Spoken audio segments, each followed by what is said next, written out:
The worst of the flood season may be over, with water receding across most of Minnesota and western Wisconsin. In St. Croix Falls, residents of Minnesota and Wisconsin say there's beauty to be seen as long as you stay safe. The park at Osceola Landing remains swamped by the overflowing St. Croix.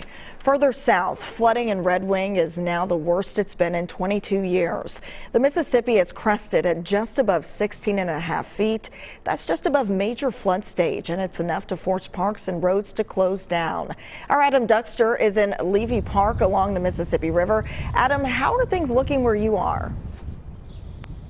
Yeah, Shayla, good afternoon. You know, they don't call it major flood stage for nothing. Take a look at Levy Park here.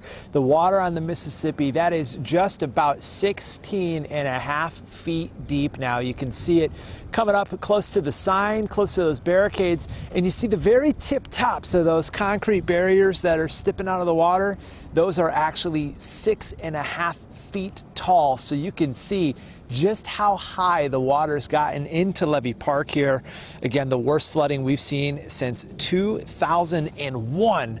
But the folks here in town say they feel like it could have been significantly worse. And as they're watching the water going down, they're kind of counting their blessings, saying now it's time to focus on the cleanup over the next couple of weeks. And the reason folks in town are really kind of grateful it wasn't worse here is because if it would have gotten to 18 feet on the river, that's when the city has to start worrying about the wastewater treatment plant along the Mississippi here. And again, we got to just about 16.8 at the crest. But as it stands, some isolated homes, some businesses, they're seeing water, but not much else. And Red Wing Public Services says they're tracking some storms over the next couple of days, but don't anticipate that those storms will change much when it comes to the water levels.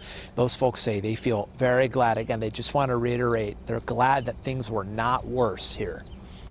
Very fortunate that it wasn't worse.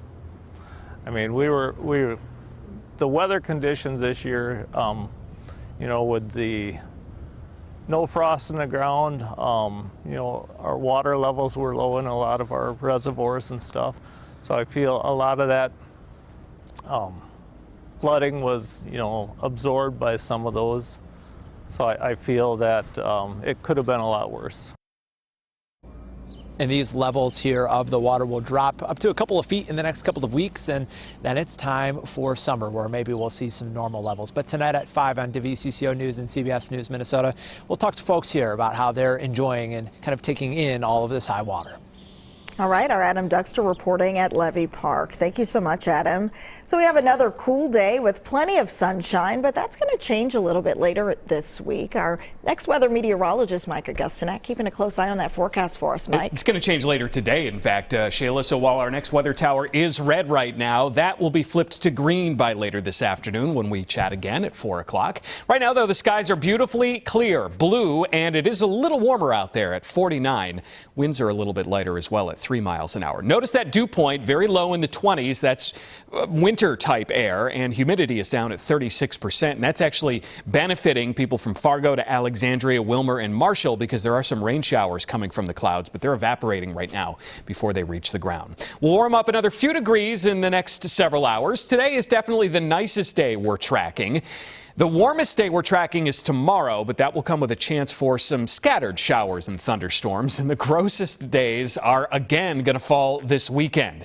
So get out and enjoy the next 12 hours, which really look nice, even though skies will be clouding up with time. And there might be a passing shower in here during the 4 to 7 p.m. time frame, Shayla. Really, I think we have to wait until overnight tonight for the rain to arrive locally. And it will not be a lot, so that's good news for flooding. We'll talk about the expected impacts on flooding from that rain. We'll talk about the gross weekend, and I'll show you a big warm-up that follows in a few minutes. All right. Thank you so much, Mike. Of course, you can count on WCCO's next weather to help you plan and prepare this spring. Of course, we're always here for you, rain or shine.